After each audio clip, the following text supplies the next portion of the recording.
test is in 4 parts: Part 1, Part 2, Part 3, and Part 4. Now look at Part 1.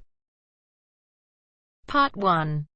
Customer phoning a company representative to complain about her new purchase. First, you have some time to look at questions 1 to 5.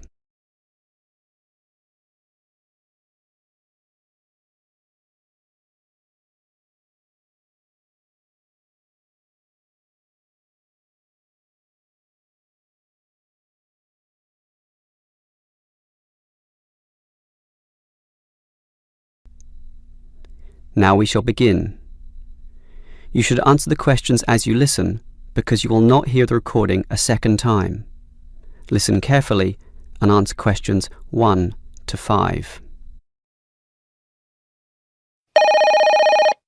Hello, is this the Dynamo Motorcycle Company? Yes, it is. How can I help you? Well, I have an instruction manual here for your new electric motorcycle, but I'm not satisfied with the purchase at all. Well, I'm sorry to hear that. But don't worry, I'm sure we can sort this out. Before we do anything, can you tell me the model number? At the top of the instruction manual here it gives the model number RTY34. TY34. Okay. Now, what's the nature of your complaint? It's many things, actually. The biggest problem is that you say in your manual that the battery will take the motorcycle 30 kilometres. That's right. Well, it's lucky to take me 8. The battery is usually flat by then, often leaving me stuck at the side of the road. Are you sure you're charging it correctly? I'm fairly sure. I follow all the instructions and plug it in for a long time. And are you sure you charge it for the required 3 hours? I charge it until the charging light goes off, and that's 2 hours, so that should be enough. And there's a serious design fault with this motorcycle. When you're riding it, there's no meter to show you how much power is left, so you actually don't know when the machine is going to stop working. There's a voltage gauge. Yes, but that tells you nothing. The needle fluctuates about from 55 to 45, so whatever it says is meaningless. According to the manual, you're meant to charge the battery if the needle falls under 50 volts. But even when you charge it, it can go below 45. As I said, the needle just waves all over the place. The result is that I'm always worried that the bike will leave me stranded in the middle of nowhere. Well, I'm sorry about that. Sure, but what are you going to do about it? Unfortunately, we don't have a refund policy, but if you take the bike to one of our shops, our mechanics will look at it. Perhaps there's a problem that we can fix. The gauge, for example. The other problem is the battery. I actually weighed it, and it's almost 6 kilograms. Yet you say in your manual that it weighs only 3. I can barely pick the thing up, so it's not 3 kilograms at all. Maybe you purchased the wrong model by mistake. I doubt that very much. Basically, I think I've been defrauded, and I'd like to know what you're going to do about it. All right, I'll put you through to our complaints department. Before you hear the rest of the conversation, you have some time to look at questions 6 to 10.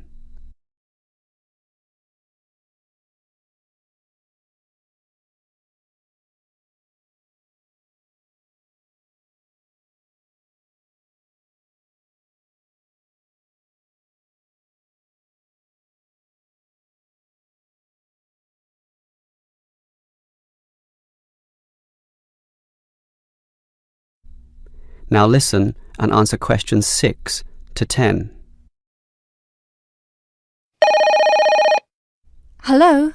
Complaints department here. Apparently you have a complaint? Yes, I do. Let me tell you all about... It's all right. Our representative has already informed me about your problem. It's probably just a misunderstanding. I'm sure we can work something out. Right now, I need to take down some details. All right. Can I have your name, please? Jessie Parkinson. That's Jessie and Parkinson, Parkinson.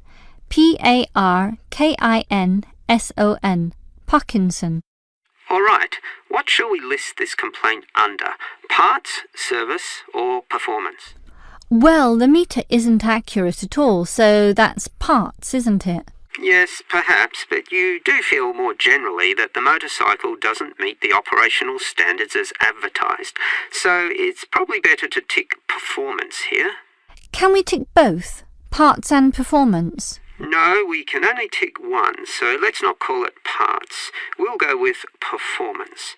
Now, we may post some further forms and questionnaires to you, so would you mind giving me your address? Certainly, it's 45 Melrose Road. Melrose, M-E-L and Rose. OK. Now, your phone number? Just use my mobile phone. That's 0928 982 453. 453. OK, and if we have any follow-up questions, what time is best for ringing you? Morning, afternoon, night time? Well, I work as a secretary from 9 to 5, but I do get a lunch break which gives me some free time. This break used to be 12:30 to 1:30, but then it changed to an hour later, so it's best to ring me at 2 p.m. since the break now starts at 1:30. All right. That's all for now. We just need to do our own investigation and we'll probably ring you back tomorrow. I'm sure we can get to the bottom of this. That is the end of part 1. You now have half a minute to check your answers.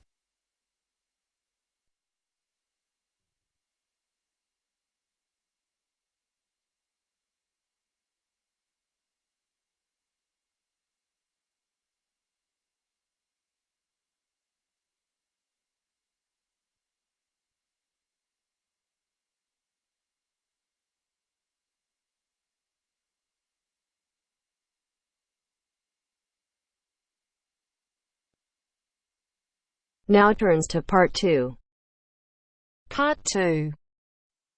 You are going to hear a teacher helping high school students visiting from an overseas school to fill in a school excursion permission note. First, you have some time to look at questions 11 to 17.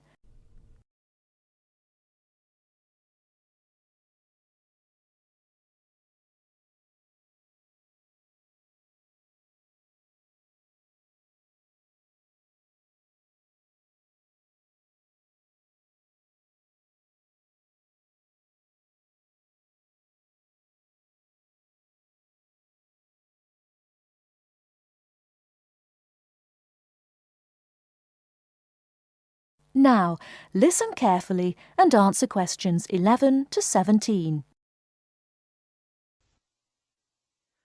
Good morning, students. My name is Mrs. Brown, and I'm in charge of the school excursion next week. Please take out your school excursion permission note so you can fill it in. For insurance purposes, this note must be signed by your guardian or the group leader. First of all, fill in the name of your class. Everyone here is in 3A, aren't they? So write 3A where it says class. We're going to the Blue Mountains, which is great. So this is the school excursion to the Blue Mountains. The day we leave is Monday. That's Monday, June 10. We are travelling by bus all the way, so we don't have to worry about changing trains or anything like that. The bus will leave from the front gate at 8 a.m. I know we usually use the side gate, but because of the roadworks we will be using the front gate when we leave. However, when we return, the roadwork will be complete, so we'll use the side gate. We expect to be back at 6 p.m. It's going to be a lovely day. Your teachers will give you tasks to do when we arrive. We'll provide fruit and fruit juice on the bus, but you must bring your own lunch. While we're on the excursion, we'll be moving around a lot in some fairly rough country. Be very careful to wear strong shoes. It's very important that you look after your feet very well. Now, does anyone have any questions they want to ask? Before you hear the rest of the talk, you have some time to look at questions 18 to 20.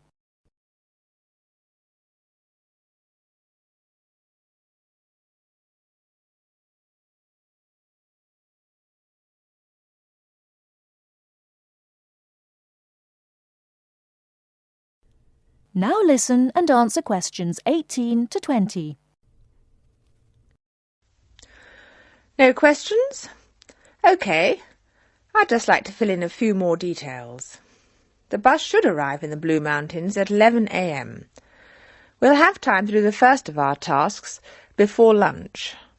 The bus is not a new one, but it does carry one piece of special equipment, a first aid kit.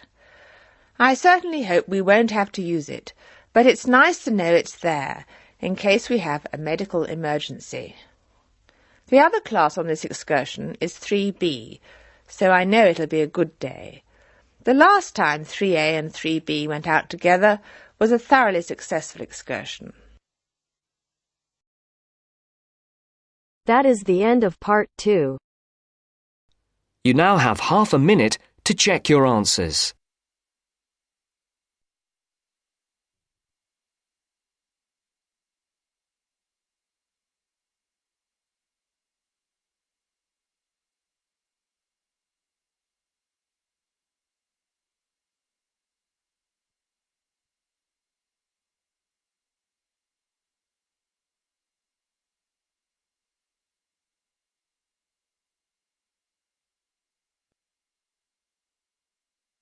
Now turns to part 3. Part 3. You will hear a student union officer's speech. First, you have some time to look at questions 21 to 25.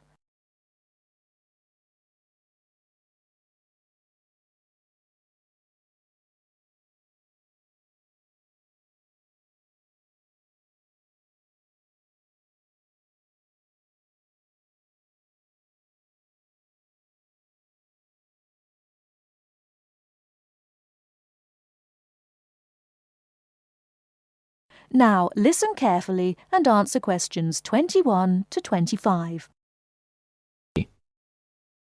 Hi there. May I wish you a very warm welcome to Ealing College, and more especially to the Student Union. The Student Union is run by 4 sabbatical officers, of which I am one. As the President, I am charged with the overall day-to-day running of the Union itself, according to established policies within the Constitution. We also have a brilliant staff team who will help us, and you'll meet them when you have 5 minutes to drop in and see us. The last year has seen the Student Union grow from incorporating a bar and a few offices with a small shop into being a thriving concern, which controls, to its credit, 2 bars, a cafe bar or restaurant, a shop, a comprehensive welfare department, and numerous offices. All this has been achieved by sheer hard work and dedication on the part of last year's sabbatical team and staff, who overcame many obstacles and teething problems, but won through in the end. This year, our aims as a team will be to consolidate on what has already been achieved, and to secure the future of the Union. With the new post of Vice President, Social and Communications, our main emphasis will be on communications within the college, which has always proved a problem in the past, but one which we hope to improve upon this year. One way will be the regular publication of a Student Union magazine, so all you budding journalists, come on down. Before you hear the rest of the talk, you have some time to look at questions 26 to 30.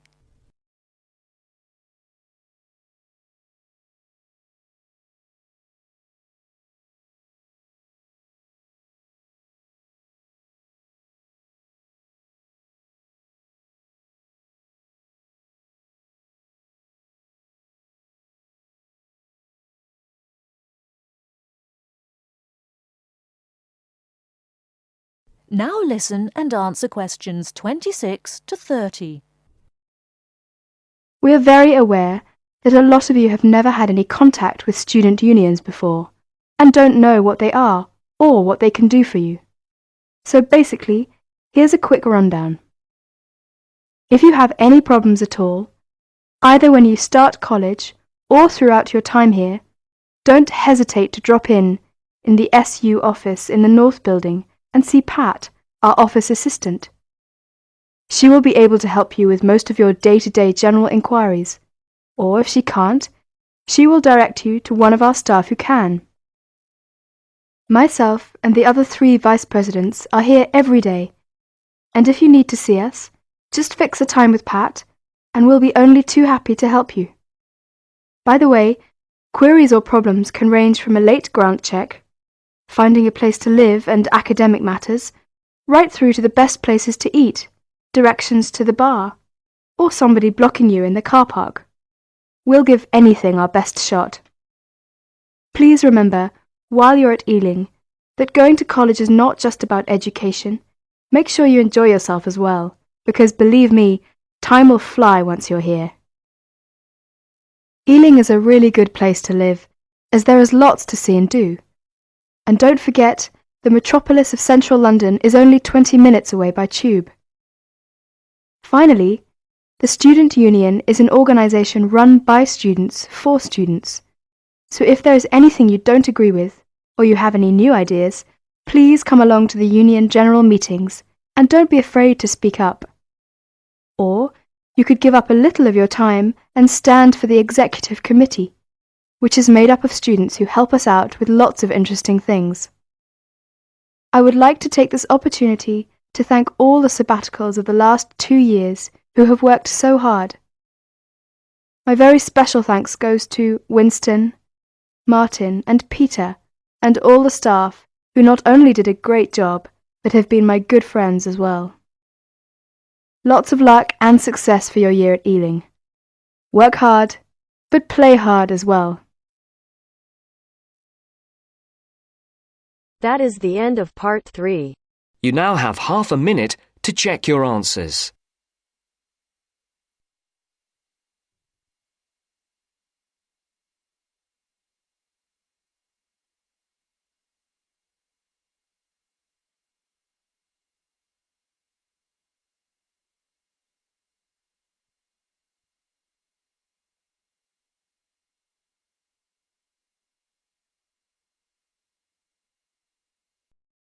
Now turns to part 4. Part 4. We'll hear a speech by the Student Union Vice President for Finance. First, you have some time to look at questions 31 to 40.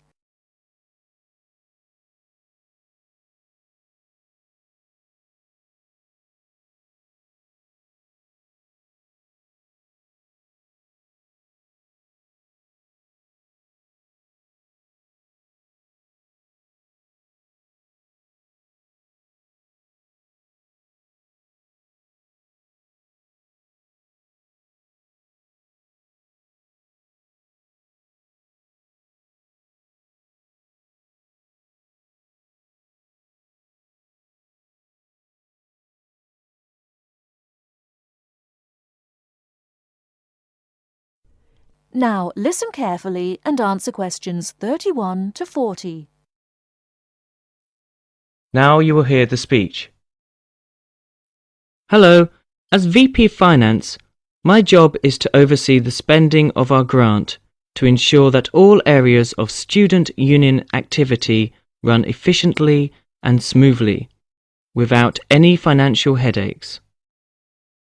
I have a thoroughly efficient finance team. Ursula, Ella and Henrik. We are all here to help you as best as we can. Remember that even though I administer the union's finances, it is ultimately you who has the final say in expenditure policy, either directly, through the democratic process of the general meetings, or by voicing your opinions through the Executive Finance Committee. I would like to take this opportunity to thank last year's VP Finance, Martin Curry, for his excellent work in improving the financial running of the union to what it is today. Finally, remember to enjoy yourself and to use the union facilities and services to the full. And if you're still not satisfied, come and let us know why. Extra note, in order to maximise my time as VP Finance and to give a more efficient service to students, the Finance Office will only be open to students from 11 o'clock a.m. to 1 o'clock p.m. and 2 o'clock p.m. to 3 o'clock p.m.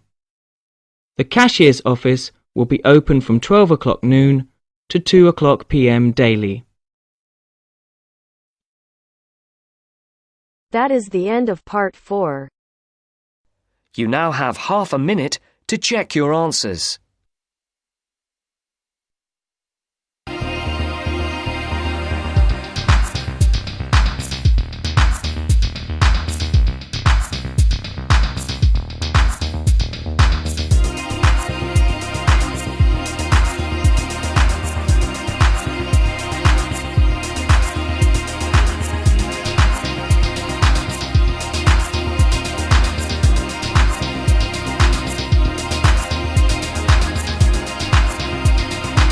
In this video, I will share a sample cue card for your practice so that you can understand and clear your doubts that how you have to answer cue card in the IELTS speaking exam.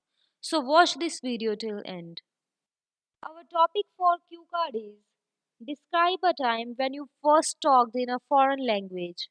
And in this you have to tell where were you, who you were with, what did you talked about. So these are the sub questions. These are mandatory to answer in this cue card.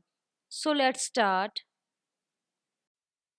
You never know when you get opportunity to flaunt your skills, and same happened with me. So here the word is fortuity, which means chance. I learnt Italian just for passion but never thought if it will be useful for me. I got chance to talk in Italian first time when I met an Italian lady at a marriage function. She was friend of bride and was enticed to attend the function. The meaning of underlined word enticed is invited. She was looking baffled, so I thought to help her. Baffle is used for the word confused. I went to her and started talking in English, and she told me that she is an Italian.